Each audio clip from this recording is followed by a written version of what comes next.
Hello and welcome to Sai Ram Sampath education. This is Pavan. ఎలా ఉన్నారు అందరూ? సో టీఎస్పీఎస్సీ గ్రూప్ 1 డేట్ అయితే వచ్చేసింది. ఎప్పుడండి మనకి ఎగ్జామ్ జూన్ 9న హెల్డ్ అవడం అని జరుగుతుంది కదా. సో జూన్ 9న మనకి ప్రిలిమ్స్ ఎగ్జామ్ అనేది ఉంది. సో మనం ఈ యొక్క సెషన్లో ఈ యొక్క సిరీస్లో మీకు ఏం చేస్తామంటే కరెంట్ అఫైర్స్ అనేది డీల్ చేయడం అని జరుగుతుందండి. సో ఓకేనా. So international and national current affairs ఏవైతే ఉన్నాయో చాలా ఇన్ డీటెయిల్గా డిస్కస్ చేయడం అని జరుగుతుంది త్రూ ఎంసీక్యూస్. ఓకేనా, వెరీ వెరీ ఇంపార్టెంట్ అండి. సో కరెంట్ అఫైర్స్ అనేవి ఎంత ఇంపార్టెంట్ మీకు సపరేట్గా చెప్పాల్సిన అవసరం లేదండి. చాలా కీ రోల్ ప్లే చేయడం అని జరుగుతుంది. సో దాదాపు డైరెక్ట్గాను అటు ఇండైరెక్ట్గాను మనం చూసుకుంటే 25 క్వశ్చన్స్ వరకైనా మనం చూడొచ్చు కరెంట్ అఫైర్స్ నుంచి. ఓకేనా. సో మనము కరెంట్ అఫైర్స్ ఎన్ని మంత్స్ మనం కవర్ చేస్తే బాగుంటుంది సార్ అంటే మనకి జూన్ ఎగ్జామ్ కాబట్టి సో మనం మే టు మే అంటే మే 2023 నుంచి మే 2024 వరకు కవర్ చేసుకుంటే 12 మంత్స్ కరెంట్ అఫైర్స్ అయినా మనం కవర్ చేసుకుంటే మనం సేఫ్ జోన్లో ఉన్నట్టు. సో ఈ యొక్క పర్టికులర్ సిరీస్లో ఈ 12 మంత్స్ కరెంట్ అఫైర్స్ అనేవి త్రూ ఎంసీక్యూస్ ద్వారా మీకు అందజేయడం జరుగుతుంది. ఓకేనా. సో ఒక పర్టికులర్ మంత్లో అంటే మే 2023 మంత్లో ఒక 3 వీడియోస్ అంటే దాదాపు ఒక 100 నుంచి 150 క్వశ్చన్స్ అనేవి ఎంసీక్యూస్ ద్వారా మీకు ఎక్స్ప్లెయిన్ చేయడం జరుగుతుంది. ఓకేనా. సో సెషన్స్ని అయితే యూటిలైజ్ చేసుకోండి. చాలా చాలా చాలా ఇంపార్టెంట్ అండి. సో టీఎస్పీఎస్సీ గ్రూప్ 1 ఆస్పిరెంట్స్కి అయితే ఇక్కడ కోర్స్ మాడ్యూల్ అందించడం జరుగుతుంది. సో ఈ యొక్క కోర్స్ మాడ్యూల్ వచ్చేసి ప్రిలిమ్స్ కమ్ మెయిన్స్ అండి. ఓకేనా. సో దీంట్లో ఎంటైర్ సిలబస్ ఏదైతే ఉందో చాలా కాంప్రహెన్సివ్ వేగా కవర్ చేయడం జరుగుతుంది. And Telangana specific topics like Telangana history, Telangana economy, Telangana geography అవి కూడా కవర్ చేయడం జరుగుతుంది. సో మీకు జాబ్ రావాలంటే కంపల్సరీ మెయిన్స్ అనేవి చాలా కీ రోల్ ప్లే చేయడం జరుగుతుందండి. ఓకేనా. సో ఒక ప్రిలిమ్సే క్లియర్ చేసి నాకు జాబ్ వస్తుందంటే రాదండి. Mains is a key role అండి మీకు జాబ్ రావడానికి. ఓకేనా. సో అందుకే మెయిన్స్ ఆన్సర్ రైటింగ్ మీద చాలా ఫోకస్ చేసి మీకు క్లాసెస్ అందించడం జరుగుతుంది. ఇందులోనే మీకు టెస్ట్ సిరీస్ కూడా ఇంక్లూడ్ చేయడం జరుగుతుంది. సరే ఎంతకి ఇస్తున్నారు సార్ అంటే సో చూడండి 13,000 వచ్చేసి మనకి 1 year వ్యాలిడిటీ అండ్ 15,000 వచ్చేసి మనకి 2 year వ్యాలిడిటీ ఉండడం జరుగుతుంది. సో ఇక్కడ ఉన్న కాంటాక్ట్ నెంబర్కి కాంటాక్ట్ చేయండి 6305955532. ఈ నెంబర్కి కాంటాక్ట్ అయ్యి రిజిస్టర్ అవ్వండి. సో చాలా చాలా ఇంపార్టెంట్. ఇది ప్రిలిమ్స్ కమ్ మెయిన్స్. సార్ నాకు ప్రిలిమ్స్ అంటే ప్రిలిమ్స్ వద్దు ఓన్లీ మెయిన్సే కావాలంటే ఈ కోర్స్ అండి మీకు. ఓకేనా. సో చాలా చాలా ఇంపార్టెంట్. ఇందులో మనకి మెయిన్స్ క్వశ్చన్స్ ద్వారా ఇంటర్ సిలబస్ ఏదైతే ఉందో టోటల్గా కవర్ చేయడం జరుగుతుంది. అండ్ మెయిన్ సిలబస్లో మెన్షన్ చేసిన ఈచ్ అండ్ ఎవ్రీ వర్డ్ అందులో డీటెయిల్గా డిస్కస్ చేయడం జరుగుతుంది అనమాట. ఓకేనా. సో మీకు మెయిన్స్లో ఏంటంటే ఇంట్రో ఉంటుంది, బాడీ ఉంటుంది, కంక్లూజన్ ఉంటుంది. ఈ రెడీమేడ్ ఇంట్రోస్, రెడీమేడ్ కంక్లూజన్స్ కూడా మీకు అందజేయడం జరుగుతుంది. మిడిల్ బాడీ పార్ట్ ఏదైతే ఉందో మనకి అకార్డింగ్ టు ద క్వశ్చన్ మార్చుకోవడం జరుగుతుంది అనమాట. సో ఈ కోర్సు కూడా చూడండి 1 year వ్యాలిడిటీతో మీకు 8,000 అందించడం జరుగుతుంది అండ్ 2 years వ్యాలిడీతో 10,000 అందించడం జరుగుతుంది. ఓకేనా. సో యూటిలైజ్ చేసుకోండి. This is the best decision. చాలా మంచి క్లాసెస్ మీకు అందజేయడం జరుగుతుంది ఇక్కడ. రైట్. సో లేట్ చేయకుండా కరెంట్ అఫైర్స్ డీల్ చేసుకుందాం. ఓకేనా. Right. Let's get into the discussion. Future of jobs report has been published by. So future of jobs report ఏదైతే ఉందో ఎవరు పబ్లిష్ చేశారని అడుగుతున్నాడు. So world economic forum, world bank, international monetary fund, international labour organisation. So future of jobs report అనేది మనకి రీసెంట్గా release చేయడం జరిగిందండి. బై ఎవరంటే WEF, అదే మనకి వరల్డ్ ఎకనామిక్ ఫోరం. అర్థమవుతుందా. సో ఇది ఒక ఇంటర్నేషనల్ ఆర్గనైజేషన్ అండి. సో చాలా చాలా ఇంపార్టెంట్. సో ఈ వరల్డ్ ఎకనామిక్ ఫోరం అనేది ఎవ్రీ ఇయర్ మనకి యాన్యువల్ మీటింగ్ అనేది కండక్ట్ చేయడం జరుగుతుంది. ఎవ్రీ ఇయర్ మీటింగ్స్ అనేవి కండక్ట్ చేయడం జరుగుతుంది అనమాట. ఎక్కడ కండక్ట్ చేస్తుంది సార్ అంటే మనకి దావోస్లో కండక్ట్ చేస్తుంది. ఓకేనా. సో దయచేసి ఈ యొక్క పాయింట్ని మీరు గుర్తుపెట్టుకోండి. అండ్ ఈ యొక్క మీటింగ్లో ఎవరెవరు పాల్గొంటారంటే లైక్ పొలిటికల్ లీడర్స్ కావచ్చు, బిజినెస్ పర్సన్ కావచ్చు, లేకపోతే అదర్ లీడర్స్ ఆఫ్ సొసైటీ వాళ్ళు చాలా గ్లోబల్గా మనకి రావడం జరుగుతుంది. అంటే industrial persons, business persons, political persons చాలామంది రావడం జరుగుతుంది. అక్కడ అందరూ ఒక దగ్గర మీట్ అయ్యి అక్కడే వాళ్ళు ఇన్వెస్ట్మెంట్ పర్పస్ కోసము డిఫరెంట్ బిజినెసెస్ అనేవి మనకి జరుగుతాయి అన్నమాట. అర్థమవుతుందా. సో మనకి రీసెంట్గా చూసుకుంటే రేవంత్ రెడ్డి గారు ఈ యొక్క దావోస్ దాంట్లో మనకి పాల్గొనడం జరిగిందని మీరు చూసే అంటారు అనుకుంటున్నాను. ఓకేనా. రైట్. సో ఇంకా ముందుకెళ్తే ఈ యొక్క వరల్డ్ ఎకనామిక్ ఫోరం అనేది ఎవ్రీ ఇయర్ మనకి దావోస్లో యాన్యువల్ మీటింగ్ అనేది కండక్ట్ చేస్తాను మీరు చూసారు. సో దీని యొక్క హెడ్ క్వార్టర్స్ అని మనకు ఉంటాయండి. ఇది మీకు చాలా చాలా ఇంపార్టెంట్ పాయింట్. ఎక్కడ ఉంది సార్ అంటే స్విట్జర్లాండ్లోని మనకి జెనెవాలో లొకేట్ అవ్వడం జరిగింది. ఓకేనా. సో చాలామంది ఏంటంటే ఇది దావోస్లో మనకి మీటింగ్ కండక్ట్ చేస్తుంది కదా, సో దావోసే కావచ్చు హెడ్ క్వార్టర్స్ అనుకుంటా. దయచేసి ఈ పాయింట్ గుర్తించండి. స్విట్జర్లాండ్లో మనకి జెనెవా దీని యొక్క హెడ్ క్వార్టర్స్ అనేది లొకేట్ అవ్వడం జరిగింది. అర్థమవుతుందా. సో ఈ యొక్క వరల్డ్ ఎకనామిక్ ఫోరమే ఈ యొక్క ఫ్యూచర్ ఆఫ్ జాబ్స్ రిపోర్ట్ అనేది మనకి రిలీజ్ చేయడం జరిగింది. అండ్ ఈ వరల్డ్ ఎకనామిక్ ఫోరమే వేరే రిపోర్ట్స్ కూడా రిలీజ్ చేస్తుందండి. ఈ యొక్క పాయింట్ని కూడా మీరు చదువుకోవాలి. అర్థమవుతుందా. సో ఫ్యూచర్ ఆఫ్ జాబ్స్ రిపోర్ట్స్తో పాటు అండ్ అదే విధంగా global competitiveness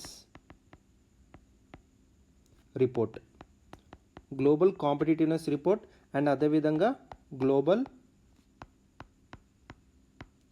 gender gap report, and అదేవిధంగా ఎనర్జీ ట్రాన్సిషన్ ఇండెక్స్, అండ్ అదేవిధంగా గ్లోబల్ రిస్క్ రిపోర్ట్, అండ్ అదేవిధంగా global travel and tourism report. So ఈ రిపోర్ట్స్ అన్ని రిలీజ్ చేసేది వరల్డ్ ఎకనామిక్ ఫోరం అనమాట. అర్థమవుతుందా? So global competitiveness report, global gender gap report, energy transition index, global risk report, global travel and tourism report, and అదేవిధంగా future of jobs report. ఇవన్నీ release చేసేది మనకి world economic forum అనమాట. So అర్థమవుతుందా? So దయచేసి ఈ పాయింట్ని మీరు గుర్తుపెట్టుకోండి. అర్థమవుతుందా?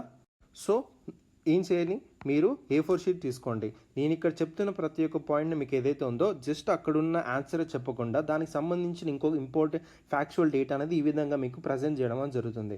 సో మీరు ఏం చేయాలంటే A4 షీట్ తీసుకోండి. సో ప్రతి ఒక్క మంత్కి నేను చెప్తున్న ప్రతి ఒక్క మంత్ని మీరు ఏం చేయాలంటే ఒక A4 షీట్ తీసుకొని ఆ A4 షీట్లో ఆ మంత్కి సంబంధించి నేను చెప్తున్న ఫ్యాక్చువల్ డేటా అంతా మీరు రాసుకొని పెట్టుకోండి. ఈ విధంగా మీకు ప్రొవైడ్ చేసే ఇన్ఫర్మేషన్ ఏదైతే ఉందో మీకు ఎగ్జామ్స్లో చాలా బాగా ఉపయోగపడుతుంది. సో బిగినర్స్ ఎవరైతే ఉన్నారో, సార్ ఇంతకుముందు మే మంత్ కానీ ఇంతకుముందే కానీ మీ 12 మంత్స్ కరెంట్ అఫైర్స్ కవర్ చేసిన వాళ్ళు ఎవరైతే ఉన్నారో, సో జస్ట్ ఈ రివిజన్ పర్పస్ కోసం అయితే చూసుకోండి. ఎవరైతే బిగినర్స్ అంటే మేము ఇప్పుడే స్టార్ట్ చేస్తున్నాం సార్ అనే వాళ్ళు ఉంటే దయచేసి మాత్రం మీరు నోట్ మేకింగ్ ప్రిపేర్ చేసుకోకుండా దయచేసి మీరు ప్రిపరేషన్ అనేది చేయకండి. సో మీరు వీడియో చూస్తున్నారంటే వీడియో సంబంధించిన ఇన్ఫర్మేషన్ అంతా మీరు నోట్ మేకింగ్ అనేది చేసుకోవాలి. అర్థమవుతుందా? So without note making you can't make this job. I'm telling that. అర్థమవుతుందా? Note making is the key అండి. అర్థమవుతుందా? ఈ నోట్ మేకింగే మీకు రివిజన్గా ఉపయోగపడుతుంది. జస్ట్ నేను 12 మంత్స్ కరెంట్ అఫైర్స్ కంప్లీట్ చేసిన తర్వాత మీ దగ్గర మహా అంటే 30 పేజెస్ కంటే ఎక్కువ 30 పేజెస్ కూడా కాదండి, 20-25 పేజెస్ అంతకన్నా ఎక్కువ ఉండొద్దు. అండ్ మీరు రివిజన్ చేసుకునేటప్పుడు జస్ట్ 2 అవర్స్లో ఈ 12 మంత్స్ కరెంట్ అఫైర్స్ అని ఇన్ డీటెయిల్గా మీకు కవర్ చేస్తారు. అర్థమవుతుందా? సో ఈ విధంగా మీకు ప్రిపరేషన్ అనేది ఈజీ అవ్వడానికి నేను క్వశ్చన్స్ ఆ విధంగా మీకు తీసుకురావడం జరిగింది. అండ్ ప్రొవైడ్ చేసిన ఇన్ఫర్మేషన్ కూడా చాలా ఇంపార్టెంట్ డీటెయిల్గా మీకు ప్రొవైడ్ చేయడం జరుగుతుంది. అర్థమవుతుందా? దయచేసి నా మాట వినండి. ఈ ఒక్క 2 మంత్స్ ఓపిక పట్టి టైం పెట్టి చదవండి, తప్పకుండా జాబ్ వస్తుంది. కరెంట్ అఫైర్స్ అని మీకు దాదాపు 25 క్వశ్చన్స్ నుంచి 30 క్వశ్చన్స్ డామినేట్ చేస్తుందండి. అది డైరెక్ట్గా కావచ్చు, ఇండైరెక్ట్గా అయినా కావచ్చు. దయచేసి ఈ పాయింట్ని మీరు మైండ్లో పెట్టుకొని చదువుకోండి. అర్థమవుతుందా?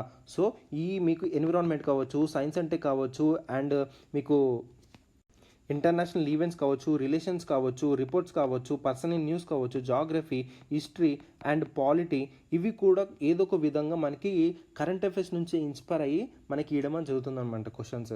దయచేసి మీరు ఈ పాయింట్ని మీరు మైండ్లో పెట్టుకోండి. కరెంట్ అఫైర్స్ని నెగ్లెక్ట్ చేయకండి. అర్థమవుతుందా? సో నేను ఇక్కడ ఒక హోంవర్క్ ఇవ్వడం జరుగుతుందండి మీకు. ఆ హోంవర్క్ ఏంటంటే మీరు ఈ యొక్క వరల్డ్ బ్యాంక్ అంటే ఏంటి, ఇంటర్నేషనల్ మానిటరీ ఫండ్ అంటే ఏంటి, ఇంటర్నేషనల్ లేబర్ ఆర్గనైజేషన్ అంటే అనేది కొంచెం ఇన్ఫర్మేషన్ తీసుకోండి. జస్ట్ ఒక 5 పాయింట్స్ మీరు నోట్ చేసుకొని పెట్టుకోండి. అండ్ ఈ యొక్క వరల్డ్ బ్యాంక్ అనేవి ఇంకా రిపోర్ట్స్ అనేవి రిలీజ్ చేస్తుందా, international monetary fund and reports అనేది రిలీజ్ చేస్తుందా, ఇంటర్నేషనల్ లేబర్ ఆర్గనైజేషన్ రిపోర్ట్స్ అనేవి రిలీజ్ చేస్తుందా అనేది ఒకసారి మీరు రీసెర్చ్ చేసి చదువుకోండి. డెఫినెట్గా ఈ పాయింట్స్ అనేవి మీకు గుర్తుంటాయి. అండ్ చదవడమే కాకుండా మీరు కొంచెం నోట్ మేకింగ్ అనేది చేసుకోండి. అర్థమవుతుందా? జస్ట్ నేను చెప్తున్న క్లాస్ ఏదైతే ఉందో మీరు ఒక 2 అవర్స్ నాతో పాటు కేటాయించండి రోజు, సరిపోతుంది. అర్థమవుతుందా? కరెంట్ అఫైర్స్ అనేవి 12 మంత్స్ కరెంట్ అఫైర్ మీ చేతిలో పెట్టే బాధ్యత నాది. రైట్? సో మీకు ఈ క్వశ్చన్ ఇన్ డీటెయిల్గా మీకు అర్థమైందని అనుకుంటున్నాను. నెక్స్ట్ వెళ్దాం. Where is the great grand father tree located? So great grand father tree అనేది ఎక్కడ లొకేట్ ఉందని అడుగుతున్నాడు. So India, China, Greece, Chile. So చిల్లీలో. సో ఆన్సర్ వచ్చేసి చిల్లీ అని, డి. ఓకేనా? So great grand father tree ఎందుకు ఈ పేరు ఇవ్వడం జరిగిందంటే, సో ప్రపంచంలోనే it is the oldest tree అండి. It is the oldest tree in the world. దాదాపు 5000 ఇయర్స్ ఓల్డ్ సంబంధించిన ట్రీ అనమాట. ఇది చిల్లీలో లొకేట్ అవ్వడం జరిగింది. అర్థమవుతుందా? సో చూసుకోండి. ఇప్పుడు మీరు చేయాల్సిన పని ఏంటంటే, సో నేను ప్రతి ఒక్క క్వశ్చన్కి చిన్న చిన్న హోంవర్క్స్ ఇస్తాను. ఆ హోంవర్క్స్ మీరు చేయాలండి. అర్థమవుతుందా? సో ఈ చిల్లీ అనేది ఎక్కడ ఉంది, ఎక్కడ లొకేట్ అయి ఉంది, ఏ కాంటినెంట్లో లొకేట్ ఉంది, దాని చుట్టుపక్కల బార్డర్స్ ఏంటి అనేది ఒకసారి చూసుకోండి, సరిపోతుంది. ఓకేనా? సో మీరు ఇక్కడ చేయాల్సింది ఏంటి, మ్యాపింగ్ ఆఫ్ చిల్లీ అనమాట. Very very important. Right? So అర్థమైందా? సో ఇక్కడే మనకి గ్రేట్ గ్రాండ్ ఫాదర్ ట్రీ అనేది లొకేట్ అవ్వడం జరిగింది. It is the oldest tree in the world. దాదాపు 5000 ఇయర్స్ ఓల్డ్ సంబంధించిన ట్రీ అనేది చిల్లీలో లొకేట్ అవ్వడం జరిగింది. మీ యొక్క హోంవర్క్ ఏంటి, ఇక్కడ మీరు మ్యాపింగ్ అనేది చేయండి. చిల్లీ అనేది ఇక్కడ లొకేట్ అయి ఉన్నది. సో ఈ 4 స్టేట్స్ తీసుకోండి. జస్ట్ మ్యాపింగ్ అనేది అక్కడ చేసి చిల్లీ అనేది ఇక్కడ లొకేట్ అయి ఉన్నది. దానికి సంబంధించిన పాయింట్స్ అనేవి జస్ట్ ఇలా పెట్టుకోండి, సరిపోతుంది. ఓకేనా, జస్ట్ 10 నిమిషాలు పడండి. అర్థమవుతుందా? సో దయచేసి ఒక 2 అవర్స్ టైం కేటాయించండి నాతో. ఓకేనా, రోజు సరిపోతుంది. Consider the following statements regarding the river Krishna. So river Krishna గురించి అడుగుతున్నాడు. సో చూద్దాం. It originates in the Western Ghats in the state of Karnataka. It flows only through 4 states in India: Hemavati, Lakshmana Tirtha, Kabini, Suvarnavati, Shimsha are the principal tributaries joining Krishna. Which of the above statements are not correct అడుగుతున్నాడు. So దయచేసి ఈ పాయింట్ని మీరు చూడాలి. Not correct అడుగుతున్నాడు. So ఇక్కడ river Krishna గురించి మీకు డీటెయిల్స్ అనేవి తెలియాలి. సో ఇది మీకు మ్యాప్ చూపించి ఎక్స్ప్లెయిన్ చేస్తాను, జాగ్రత్తగా వినండి. చూడండి, ఇది మనకి రివర్ కృష్ణకు సంబంధించిన రివర్ మ్యాప్ అనమాట. సో చూడండి, ఓకేనా. సో ఇక్కడ మీకు చూసినట్టయితే రివర్ కృష్ణ అనేది ఇక్కడ స్టార్ట్ అవడం జరుగుతుంది. అంటే ఏ స్టేట్లో? మహారాష్ట్రలో మనకి స్టార్ట్ అవడం జరుగుతుంది. ఇదంతా మనకి వెస్టర్న్ ఘాట్స్ అండి, ఓకేనా. సో ఇటంతా మనకి ఈస్టర్న్ ఘాట్స్ ఉండడం జరుగుతుంది, మీకు అందరికి తెలిసిన విషయమే. సో వెస్టర్న్ ఘాట్స్లోనే మనకి మహారాష్ట్రలో మనకి స్టార్ట్ అవడం జరుగుతుంది. నియర్ మహాబలేశ్వర్ దగ్గర ఆరిజినేట్ అయ్యి మనకి బే ఆఫ్ బెంగాల్లో మనకి మెర్జ్ అవడం జరుగుతుంది. సో ఇక్కడ ఫస్ట్ స్టేట్మెంట్ చూసినట్టయితే it originates in the Western Ghats, ఇక్కడ వరకు కరెక్టే. కానీ in the state of Karnataka అన్నాడు, ఇది మనకి తప్పు అవుతుంది. So in the state of మనకి మహారాష్ట్ర అని ఇచ్చుంటే అప్పుడు ఈ స్టేట్మెంట్ మనకి కరెక్ట్ అయ్యేది, కానీ ఇది మనకి తప్పు అనమాట. సో దయచేసి ఈ పాయింట్ని మీరు చూడండి, ఓకేనా. సో నెక్స్ట్ ఇచ్చిన point, it flows only 4 states. So ఇక్కడ మనకి మహారాష్ట్రలో మనకి స్టార్ట్ అవ్వకుంటూ దాని తర్వాత మనకి కర్ణాటకలో మనకి ఎంటర్ అవడం జరుగుతుందండి. ఇది మనకి మహారాష్ట్ర, ఇది మనకి కర్ణాటక. సో దయచేసి చూడండి, మీకు అర్థమవుతుంది అనుకున్నాను. సో ఈ విధంగా వచ్చింది, ఈ విధంగా కర్ణాటకలో. దాని తర్వాత మనకి తెలంగాణ, దాని తర్వాత మనకి తెలంగాణకి ఆంధ్రప్రదేశ్కి మనకి బార్డర్గా ఉండి బే ఆఫ్ బెంగాల్ మనకి మెర్జ్ అవడం జరుగుతుంది. అంటే ఇక్కడ మనకి మహారాష్ట్ర, కర్ణాటక, తెలంగాణ అండ్ అదేవిధంగా ఆంధ్రప్రదేశ్లో ఈ 4 స్టేట్స్లో ఫ్లో అవ్వడం జరుగుతుంది కృష్ణా రివర్ అనేది, ఓకేనా. సో దయచేసి ఈ పాయింట్ని మీరు చూడండి. ఇక్కడ ఇచ్చిన పాయింట్ చూడండి, it flows only through 4 states in India. Absolutely correct statement కదా. అండ్ అదేవిధంగా కృష్ణకు సంబంధించిన కొన్ని ఇంపార్టెంట్ రిపీటర్స్ ఏమంటే ఘట్ప్రభ, మల్ప్రభ, భీమా, తుంగభద్ర, మూసి, ఈ రివర్స్ అనేవి చాలా ప్రిన్సిపల్ ట్రిబ్యూటరీస్ అనమాట. ఇవన్నీ మనకి కృష్ణ రివర్తో జాయిన్ అవడం జరుగుతుంది, ఓకేనా. సో కానీ ఇక్కడ హేమవతి, లక్ష్మణ తీర్థ, కాబిని, సూనవతి అని ఇచ్చాడు. ఇవి మనకి ప్రిన్సిపల్ ట్రిబ్యూటరీస్ ఆఫ్ కృష్ణ కాదండి, ఇది మనకి తప్పవడం జరుగుతుంది, ఓకేనా. సో దయచేసి ఈ పాయింట్ మీరు గుర్తించండి. ఇక్కడ నాట్ కరెక్ట్ అని అడుగుతున్నాడు, అంటే ఇక్కడ ఇచ్చిన ఫస్ట్ స్టేట్మెంట్ అనేది తప్పు, ఇక్కడ ఇచ్చిన థర్డ్ స్టేట్మెంట్ అనేది తప్పు.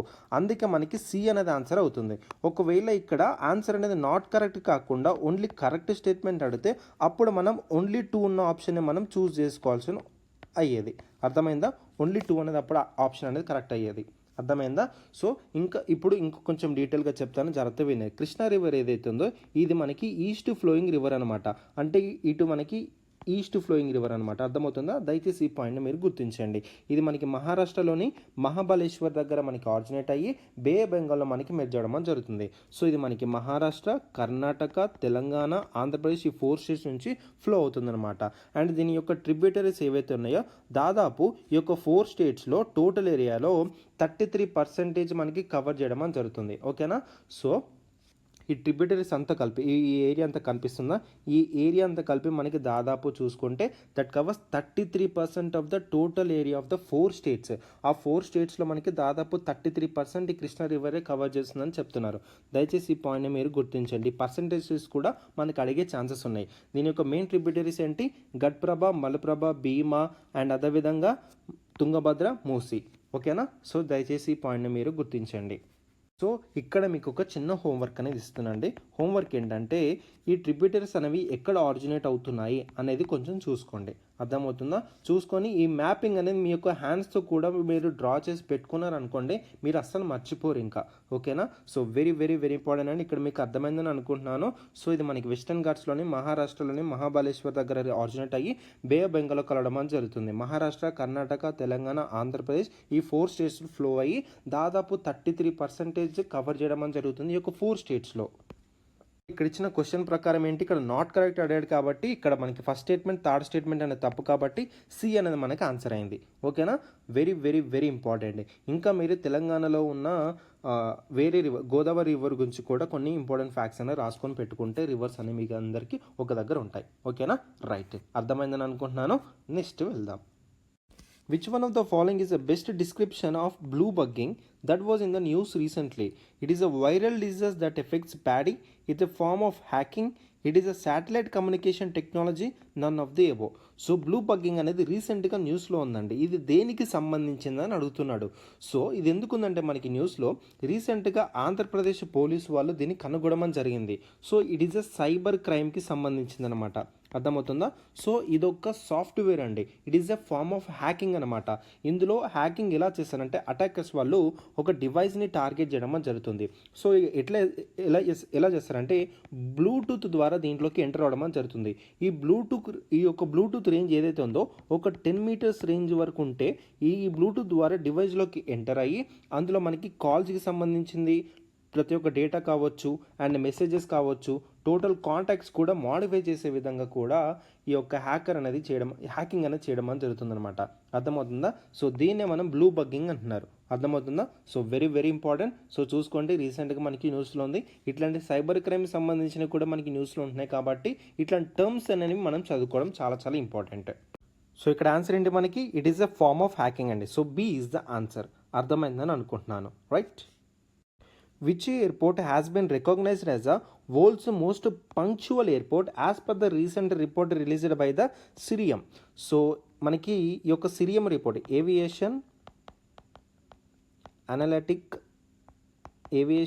Analytical firm, that is Cirium. ఓకేనా, సో ఈ యొక్క రిపోర్ట్ని వీళ్ళు రిలీజ్ చేయడం జరుగుతుందండి. ఇందులో మనకి వరల్డ్స్ మోస్ట్ పంక్చువల్ ఎయిర్పోర్ట్ ఏదని అడుగుతున్నాడు.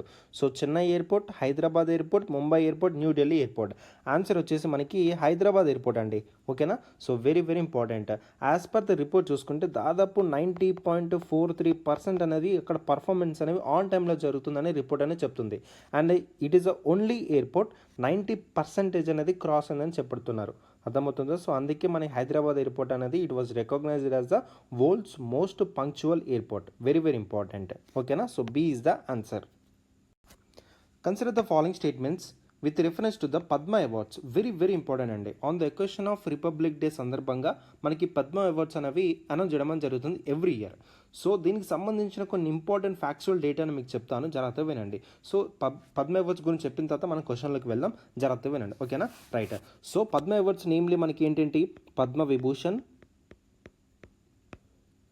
Padma Bhushan, Padmashri.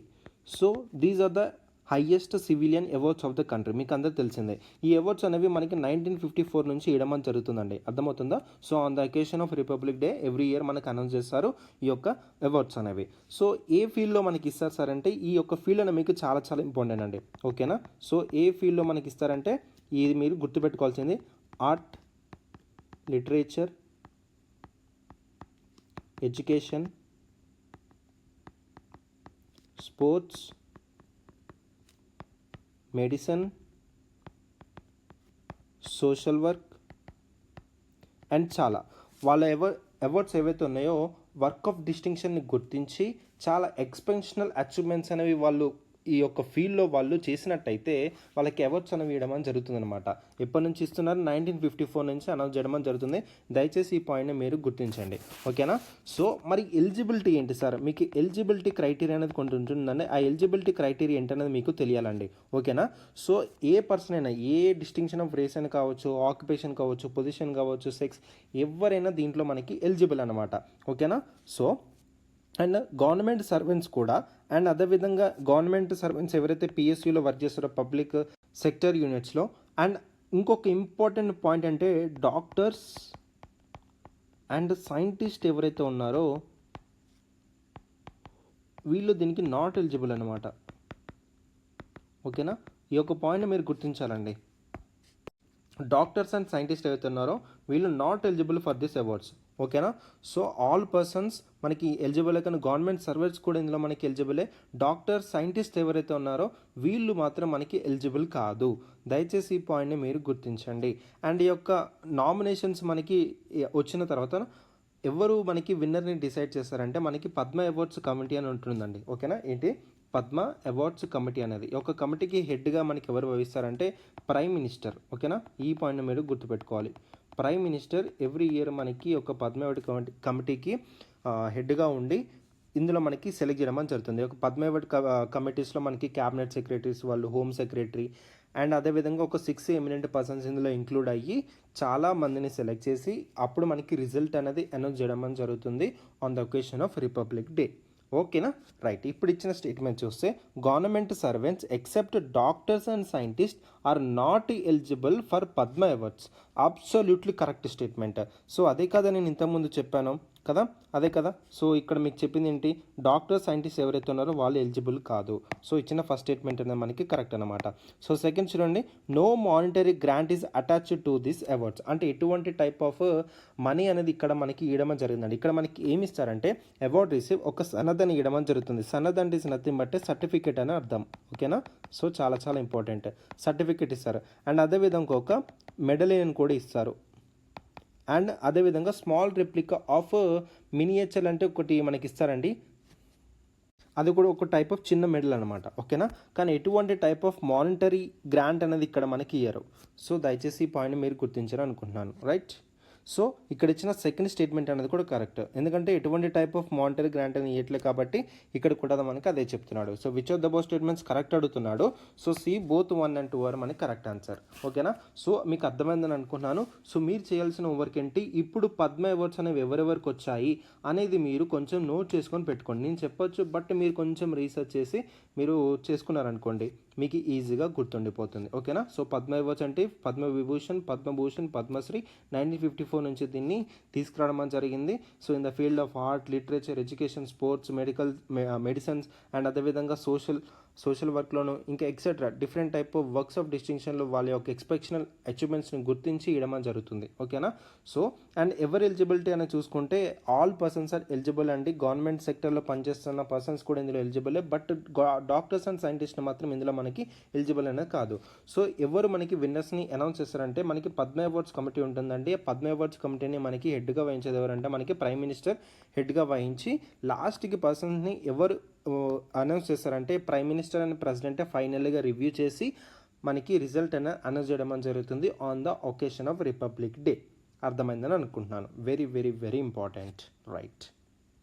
Which one of the following countries is not a member of the Association of south east Asian Nation. దీన్నే మన షార్ట్ ఫామ్లో ఏషియన్ అని కూడా అంటారు. ఓకేనా. సో ఇందులో మనకి నాట్ ఏ మెంబర్ అని అడుగుతున్నాడు. So Singapore, Malaysia, Sri Lanka, Myanmar. So చాలా చాలా ఇంపార్టెంట్ అండి ఏషియన్ అనేది. సో ఇది కూడా మీకు మ్యాప్ చూపించి ఎక్స్ప్లెయిన్ చేస్తాను, జాగ్రత్తగా వినండి. సో చూడండి, ఇది మనకి ఏషియన్ మ్యాప్ అనమాట. ఓకేనా.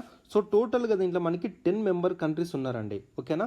సో చాలా చాలా important. Association of south east Asian nation అనేది ఇది ఒక రీజనల్ ఆర్గనైజేషన్. దయచేసి ఈ పాయింట్ని మీరు గుర్తించండి. ఇది ఒక రీజనల్ ఆర్గనైజేషన్ అండ్ దీంట్లో ఒక మోటో అంటూ ఉంటుందండి. సో చాలా చాలా important. Motto of ASEAN is one vision, one identity, one community. So మీకు క్వశ్చన్స్లో ఎలా ఇస్తాడంటే one vision, one identity, one community అనేది ఏ ఆర్గనైజేషన్కి సంబంధించిందని మనకి క్వశ్చన్స్లో అడుగుతాడు. సో మీరు one vision, one identity, one community అనేది ఏషియన్కి సంబంధించిన మోటో అనేది మీరు గుర్తుపెట్టుకోవాలి. సో చాలా చాలా important. So every year Asian day అనేది కూడా మనకి సెలబ్రేట్ చేసుకోవడం అని జరుగుతుందండి.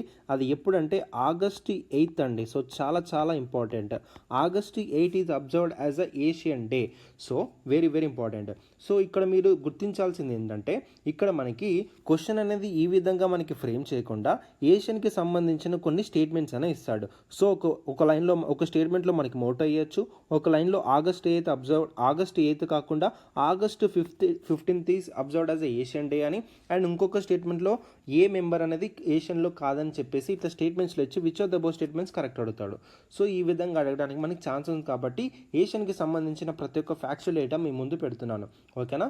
సో దయచేసి మీరు ప్రొవైడ్ చేసిన ఇన్ఫర్మేషన్ చదువుకొని పెట్టుకుంటే మీకు ఎగ్జామినేషన్ హాల్లో మీకు ఎటువంటి మార్క్స్ అని పోకుండా ఉంటుందన్నమాట. ఓకేనా. So it is a regional organisation. దీని యొక్క మోటో ఏంటి, one vision, one identity, one community. దీని యొక్క మోటో అనమాట. August 18th is observed as the ASEAN day. Very very important. So దీని యొక్క అంటే ఎక్కడి నుంచి ఆరిజిన్ అయిందని చూసుకుంటే, సో ఇన్ ద ఇయర్ 1967, ఎప్పుడు ఇన్ ద ఇయర్ 1967 మనకు ఒక డిక్లరేషన్ జరిగిందండి. ఏంటది? Bangkok declaration. చాలా చాలా ఇంపార్టెంట్. ఈ యొక్క బ్యాంకాక్ డిక్లరేషన్ ద్వారానే మనకి ఏషియన్ అనేది మనకి ఫామ్ అవడం జరిగింది. ఓకేనా. So very very important. Bangkok declaration అనేది దేనికి సంబంధించిందని అడుగుతాడు. మీరు ఏం చెప్పాలి? ఏషియన్కి సంబంధించిందని చెప్పాలి. ఓకేనా. ఈ యొక్క బ్యాంకాక్ డిక్లరేషన్ ద్వారానే మనకి ఏషియన్ అనేది మనకి ఫామ్ అవడం జరిగింది. సో ఈ యొక్క బ్యాంకాక్ డిక్లరేషన్ని ఒక 4 మెంబర్స్ మనకి సైన్ చేయడం జరిగింది. అంటే they are the founding members of the ASEAN. ఎవరు వాళ్ళు? ఇండోనేషియా, మలేషియా,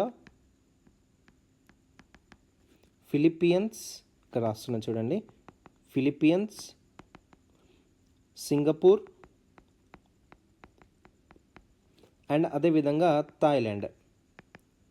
సో ఈ 5 మెంబర్ కంట్రీస్ ఎవరైతే ఉన్నారో these are the founding members of the ASEAN అనమాట. సో 1967లో ఏదైతే బ్యాంకాక్ డిక్లరేషన్ చేసుకొని ఏషియన్ ఫామ్ చేశారో అప్పుడు ఈ 5 మెంబర్స్ మాత్రమే ఉన్నారు. ఎవరు? Indonesia, Malaysia, Philippines, Singapore, Thailand.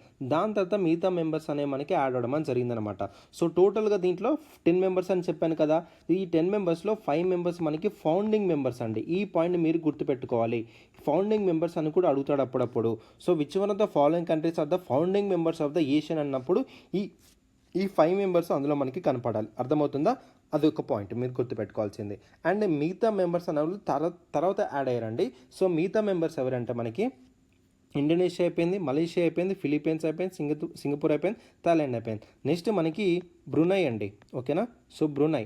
So దాని తర్వాత మనకి వియత్నాం, దాని తర్వాత మనకి లావోస్, దాని తర్వాత మనకి మయన్మార్, దాని తర్వాత మనకి కంబోడియా. ఓకేనా.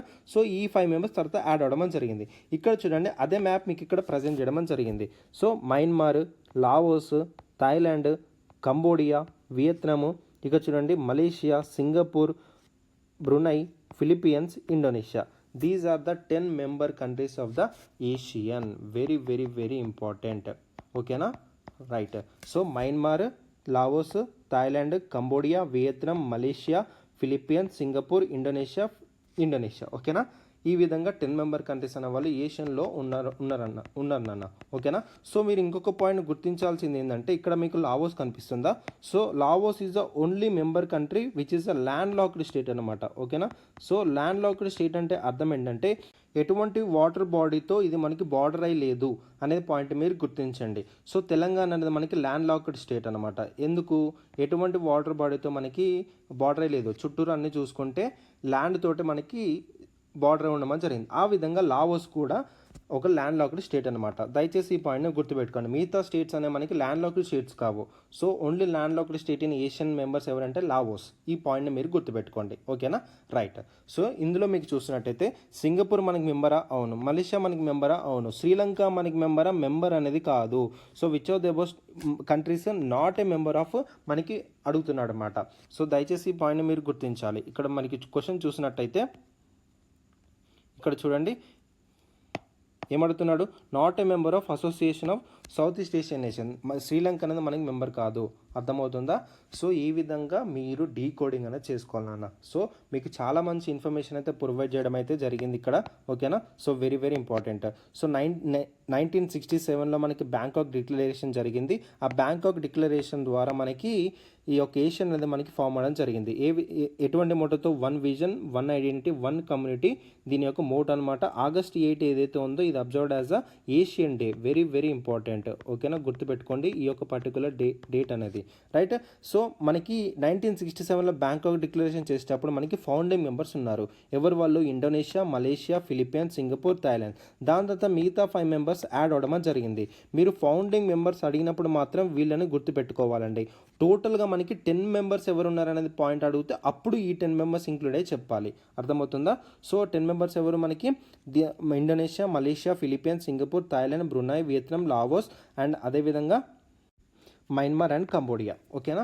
So the only landlocked state ఏంటి? Laos is the only landlocked state. So అర్థమైందని అనుకుంటున్నాను.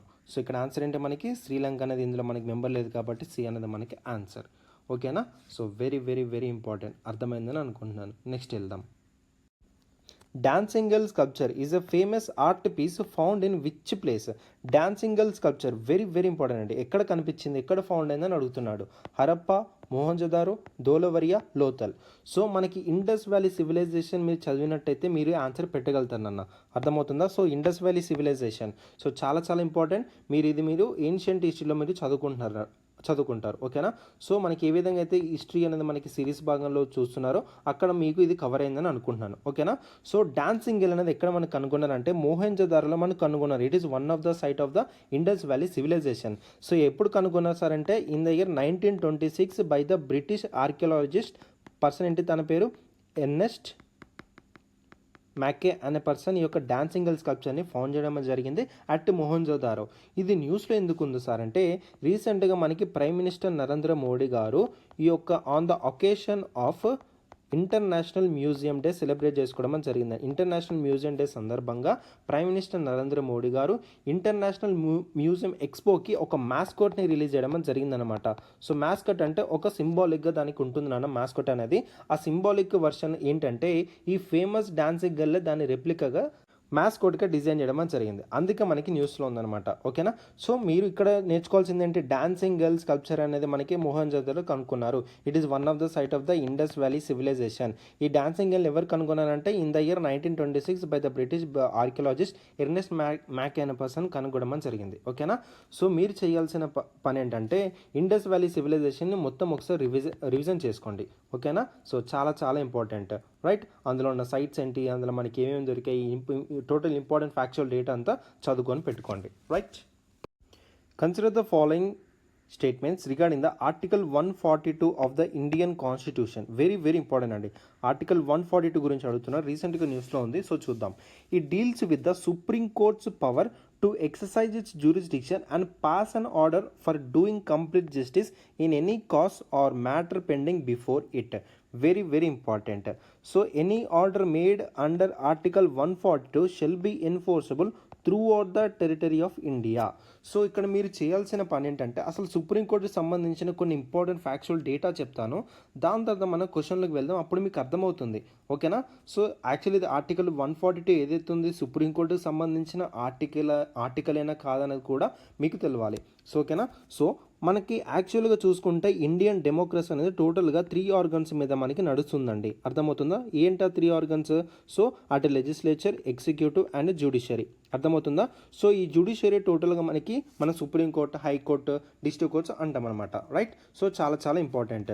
సో ఇందులో మనకి చూసుకుంటే సుప్రీంకోర్టు ఉంటుంది, హైకోర్టు ఉంటుంది, దాని తర్వాత మనకి డిస్ట్రిక్ట్ కోర్ట్స్, దాని తర్వాత లోవర్ కోర్ట్స్ ఉంటాయి. ఈ సుప్రీంకోర్టు ఏంటి, సుప్రీంకోర్టు అనేది it is a highest judicial court, this is the highest constitutional court. So supreme కోర్టే మన కాన్స్టిట్యూషన్ని కాపాడేది. It is the final interpreter of the Indian constitution. ఇవన్నీ పాయింట్స్ మీకు తెలిసే అని అనుకుంటున్నాను. ఓకేనా. సో ఇండియన్ కాన్స్టిట్యూషన్లో ఇది ఎక్కడ మనకి మెన్షన్ చేయబడిందంటే పార్ట్ 5 ఆర్టికల్ 124 నుంచి 147 వరకు దీని యొక్క ఆర్టికల్స్ అని మనం చూస్తామండి. ఓకేనా. సో 124 నుంచి 127. సో ఈ యొక్క ఆర్టికల్స్ అనే మీరు గుర్తుపెట్టుకోవాలి. అంటే దీని యొక్క boundary articles like 124 to 147. So ఇక్కడ మనకి 142 అడిగాడు కాబట్టి ఇక్కడ కన్నా మనకు ఉంది. సో ఇది మనకి సుప్రీంకోర్టుకు సంబంధించిన ఆర్టికల్ అని మనకి అర్థమైపోతుంది అనమాట, రైట్. సో మనకి సుప్రీంకోర్టులో మనకి జడ్జెస్ అనేవారు ఎలా అపాయింట్మెంట్ చేస్తారంటే మనకి కొలిజియం సిస్టమ్ ఉంటుందండి. ఆ కొలిజియం సిస్టమ్ ద్వారా సుప్రీంకోర్టులో జడ్జెస్ని అపాయింట్ చేయడం అని జరుగుతుందన్నమాట. సో ఈ యొక్క కొలిజియం సిస్టమ్ ఏదైతే ఉందో దీనికి సపరేట్ క్లాసే తీసుకోవచ్చు.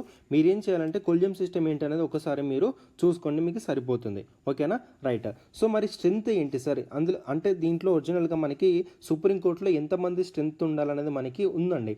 ఇప్పుడు ఒరిజినల్గా యాక్చువల్లీ దీంట్లో 8 మెంబర్స్ ఉండాలి. అంటే 7 మెంబర్స్ జడ్జెస్ ఉంటే 1 చీఫ్ జస్టిస్ ఉండేవాళ్ళు. ఈ యొక్క ఒరిజినల్ నుంచి ఇప్పుడు చూసుకుంటే 8 మెంబర్స్ నుంచి ఇప్పుడు దాదాపు మనకి 34 35 అయింది అనుకున్నా, నాకు కరెక్ట్గా గుర్తు రావట్లేదు, నాకు తెలిసి 35 అనుకుంటా. సో ఈ యొక్క చేంజింగ్ కేటగిరీ ఏదైతే ఉందో 8 నుంచి 34 చేంజింగ్ పవర్ ఎవరికి ఉంది సార్ అంటే పార్లమెంట్కి ఉందండి. ఈ యొక్క పాయింట్ని మీరు గుర్తుపెట్టుకోవాలి.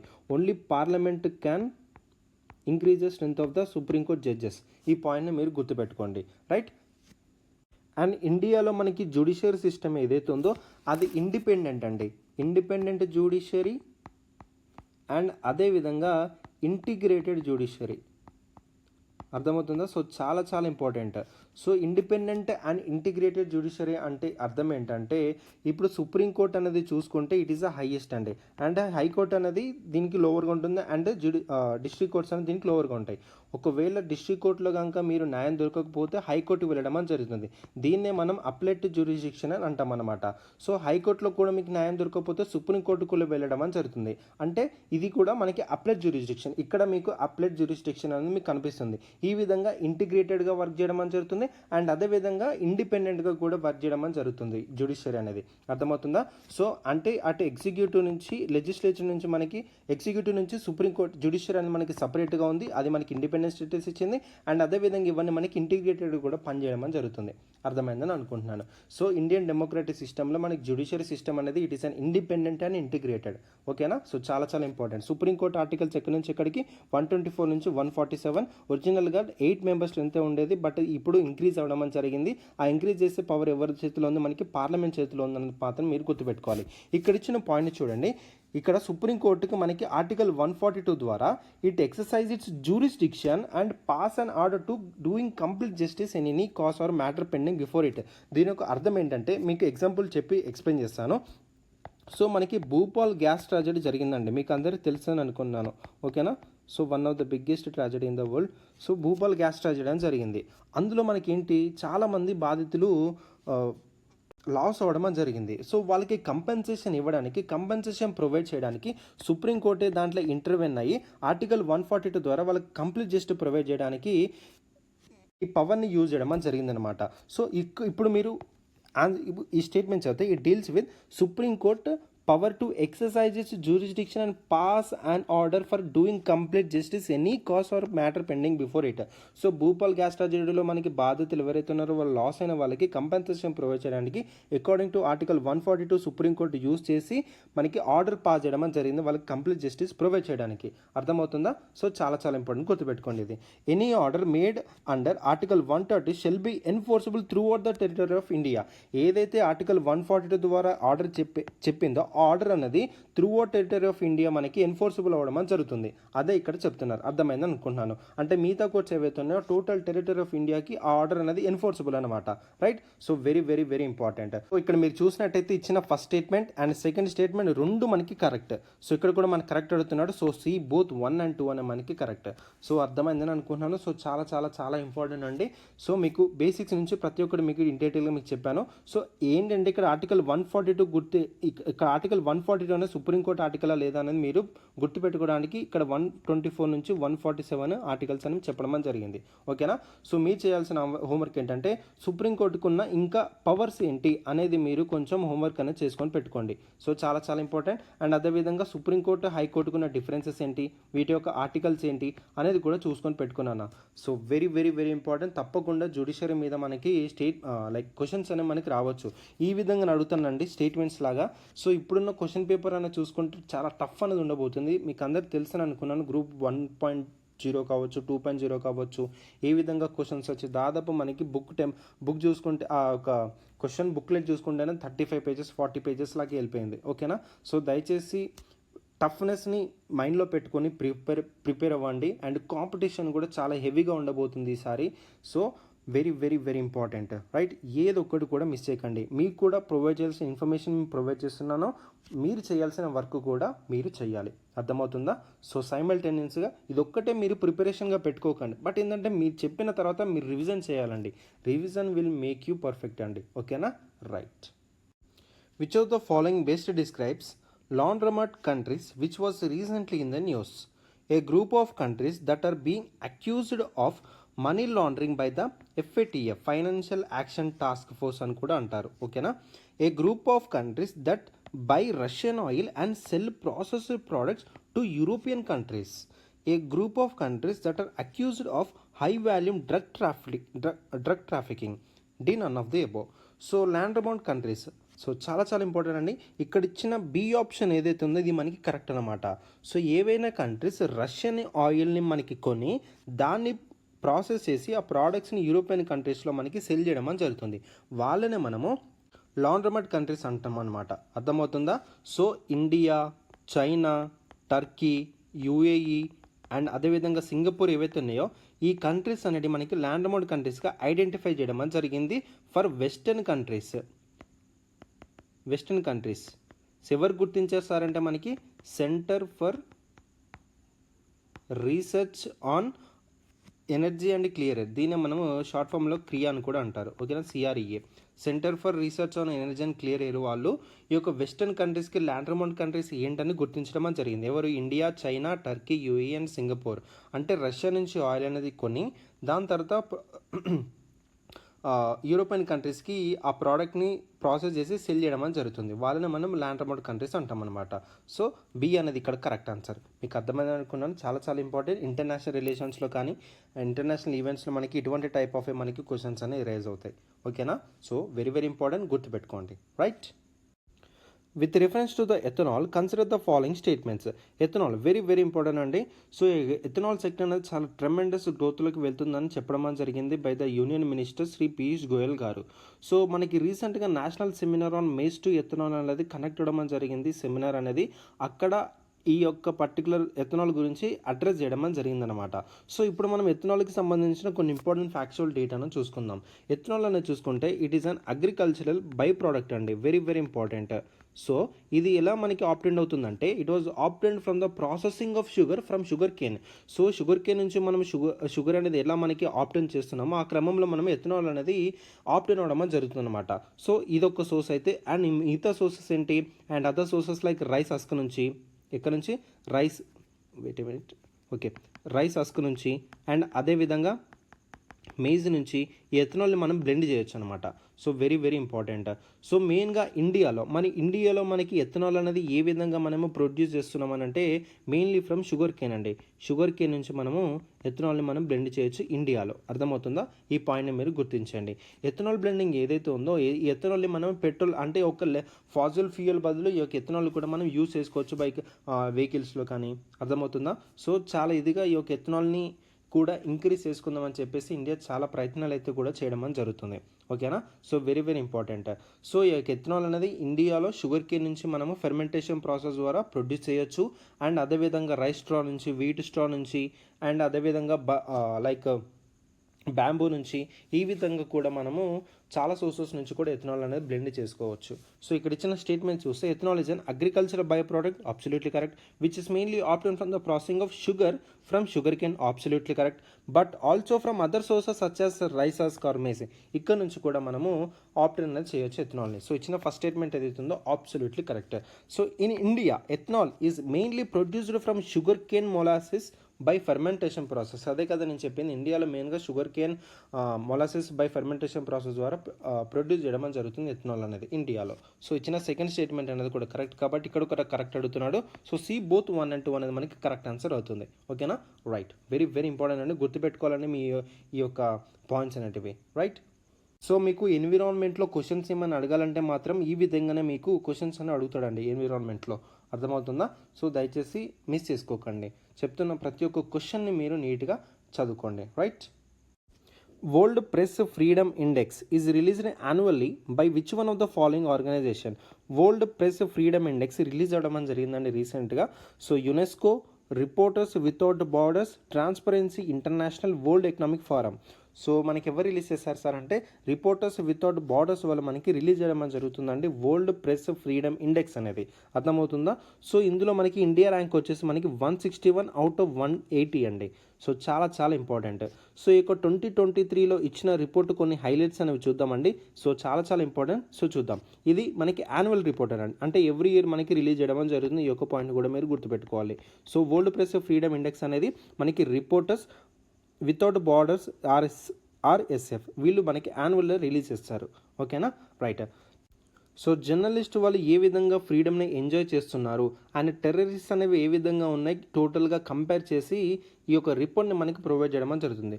టోటల్గా 5 కేటగిరీస్ అనేది తీసుకుంటుందండి. So political, legislative, economic and socio culture and అదేవిధంగా సేఫ్టీ ఆఫ్ జర్నలిస్ట్ అనేది కూడా పాయింట్ తీసుకొని టోటల్గా 5 కేటగిరీస్ని స్టడీ చేసి ర్యాంకింగ్స్ అనేవి ప్రొవైడ్ చేయడం జరుగుతుంది. ఓకేనా. సో ఇందులో చూసుకుంటే ఈ యొక్క 5 కేటగిరీస్ స్టడీ చేయడం జరిగింది. ఇండియాలో 161 ర్యాంక్ ఇచ్చింది అవుట్ ఆఫ్ 180. ఓకేనా. So very very important. So ఇండియాలో మనకి ఫ్రీడమ్ ఆఫ్ ప్రెస్ ఏదైతే ఉందో ఇది మనకి ప్రాబ్లమాటిక్ నుంచి, అంటే పోయిన ఇయర్ మనకి కొంచెం మంచి ర్యాంక్ వచ్చినా అప్పుడు ప్రాబ్లమాటిక్గా ఉండేది, ఇప్పుడు ప్రాబ్లమాటిక్ నుంచి వెరీ బ్యాడ్లోకి వెళ్ళిపోయిందని చెప్పడం జరుగుతుంది ఈ యొక్క రిపోర్ట్ అనేది. ఓకేనా. So very very important. And India neighbour countries ఎవరైతే ఉన్నారో లైక్ బంగ్లాదేశ్ 163 ర్యాంక్ వచ్చింది. అండ్ అదేవిధంగా మయన్మార్కి 173 ర్యాంక్ వచ్చింది. చైనాకి మనకి 179 ర్యాంక్ వచ్చింది. సో ఇండియా నైబర్స్ బెటర్ ర్యాంక్గా ఉన్న వాళ్ళు ఎవరంటే మనకి భూతాన్ 90 ర్యాంక్ వచ్చిందండి భూతాన్కి. అండ్ అదేవిధంగా నేపాల్కి మనకి 95 ర్యాంక్, శ్రీలంకకి 135, పాకిస్తాన్కి 150 ర్యాంక్ అండ్ ఆఫ్ఘనిస్తాన్కి 152 ర్యాంక్. సో ఈ నైబర్ కంట్రీస్ ఎవరితో బెటర్గా పర్ఫామ్ చేయడం జరిగింది ఇండియాతో కంపేర్ చేసుకుంటే. అర్థమవుతుందా. సో దయచేసి ఈ పాయింట్ని మీరు గుర్తించండి. Very very very important. So world press freedom index అనేది రిపోర్టర్స్ వితౌట్ బార్డర్స్ వాళ్ళు ఎవ్రీ ఇయర్ మనకి రిలీజ్ చేయడం జరుగుతుంది.